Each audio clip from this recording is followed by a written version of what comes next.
जय जगन्नाथ। ओम सूर्याय नमः। आसंता 23 अगस्ट 2026 रविवार दिन पड़ुछि एक अत्यंत दुर्लभ और महाशुभ संजोग। ଏହି ଗୋଟିଏ ଦିନରେ ଶ୍ରାବଣ ଶୁକ୍ଳ ପକ୍ଷର ପବିତ୍ର ଶ୍ରୀ ପୁତ୍ରଦା ଏକାଦଶୀ ଆଉ ରବିନାରାୟଣ ବ୍ରତ।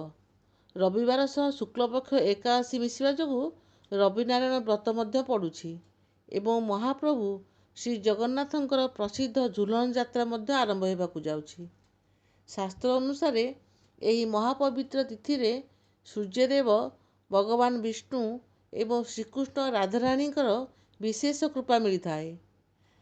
ଆଜିର ଏହି ଭିଡ଼ିଓରେ ଆମେ ସମ୍ପୂର୍ଣ୍ଣ ଜାଣିବା ରବିନାରାୟଣ ବ୍ରତ କେବେ ଓ କାହିଁକି କରାଯାଏ, ଏହି ବ୍ରତର ମାହାତ୍ମ୍ୟ କ'ଣ, ସଠିକ୍ ପୂଜା, ସଂକଳ୍ପ, ପୂଜା ସାମଗ୍ରୀ ଓ ଅର୍ଘ୍ୟ ବିଧି, ଶକ୍ତିଶାଳୀ ସୂର୍ଯ୍ୟ ମନ୍ତ୍ର ଏବଂ ବ୍ରତର ନିୟମ, ଏବଂ ଶେଷରେ ପୂଜାର ସବୁଠାରୁ ଗୁରୁତ୍ୱପୂର୍ଣ୍ଣ ଅଂଶ ହେଉଛି କ୍ଷମା ପ୍ରାର୍ଥନା। ତାହେଲେ ଭିଡ଼ିଓଟିକୁ ଶେଷ ଯାଏଁ ନିଶ୍ଚୟ ଦେଖନ୍ତୁ। ଚ୍ୟାନେଲକୁ ସବସ୍କ୍ରାଇବ୍ କରନ୍ତୁ ଏବଂ କମେଣ୍ଟରେ ଓମ୍ ସୂର୍ଯ୍ୟନାରାୟଣ ନମଃ ନିଶ୍ଚୟ ଲେଖନ୍ତୁ। ତାହେଲେ ଚାଲନ୍ତୁ ଜାଣିବା।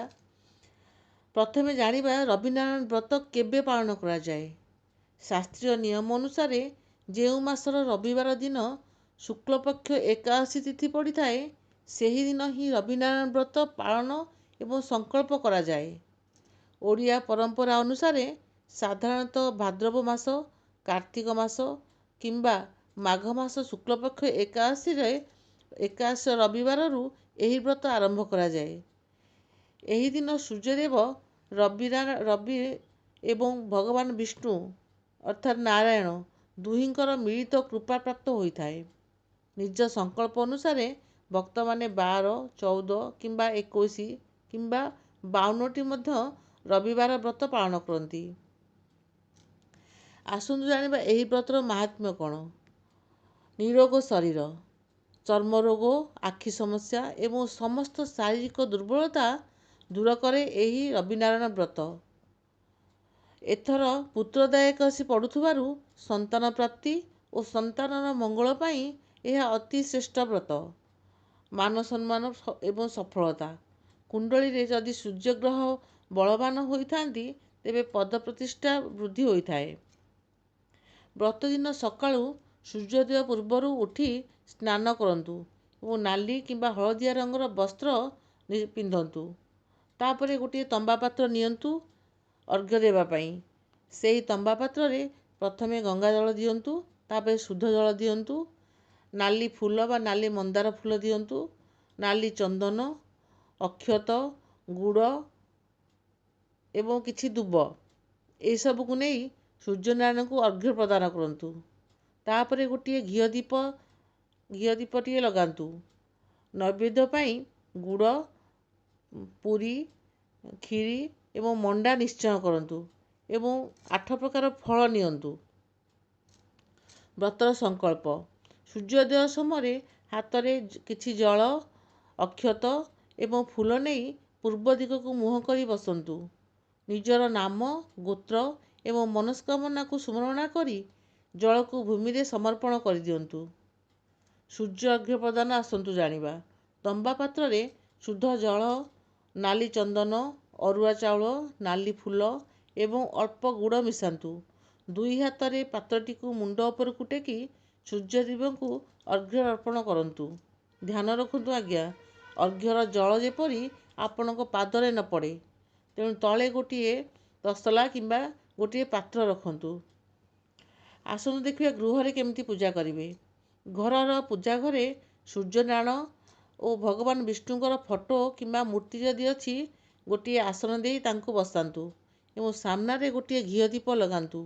ନାଲି ଚନ୍ଦନ ଏବଂ ଫୁଲ ଚଢ଼ାନ୍ତୁ, ତିଲକ ଲଗାନ୍ତୁ, ଅକ୍ଷତ ଅର୍ପଣ କରନ୍ତୁ ଏବଂ ଫୁଲ ମାଳ ଯଦି ଅଛି ଫୁଲ ମାଳ ବି ଦିଅନ୍ତୁ। ସୂର୍ଯ୍ୟନାରାୟଣଙ୍କୁ ଦୁବ ଚଢ଼ାନ୍ତୁ ଏବଂ ନୈବେଦ୍ୟ ଅର୍ପଣ କରନ୍ତୁ। ନୈବେଦ୍ୟରେ ମଣ୍ଡା ନିଶ୍ଚୟ କରିବେ। ମଣ୍ଡା ତା ସହିତ ଫଳମୂଳ ନିଶ୍ଚୟ ପୂଜା କରିବେ। ଅର୍ଘ୍ୟ ଦେବା ସମୟରେ ଏବଂ ପୂଜା ସମୟରେ ଏହି ମନ୍ତ୍ର ଗୁଡ଼ିକ ନିଶ୍ଚୟ ଜପ କରନ୍ତୁ। ତାହେଲେ ଆସନ୍ତୁ ଜାଣିବା ସୂର୍ଯ୍ୟନାରାୟଣଙ୍କ ଅତି ପ୍ରିୟ ଏବଂ ସୁନ୍ଦର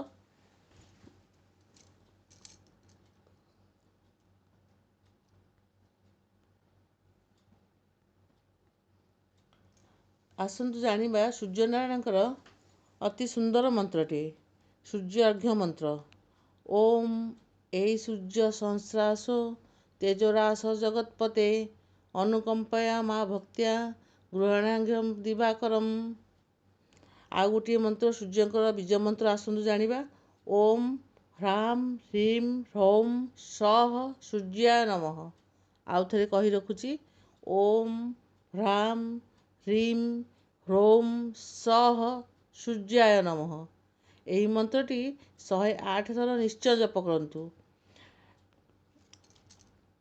ଆସନ୍ତୁ ଜାଣିବା ସରଳ ପ୍ରାର୍ଥନା ମନ୍ତ୍ର। ଓମ୍ ସୂର୍ଯ୍ୟାୟ ନମଃ କିମ୍ବା ଓମ୍ ଘୃଣୀ ସୂର୍ଯ୍ୟନାରାୟଣ ନମଃ।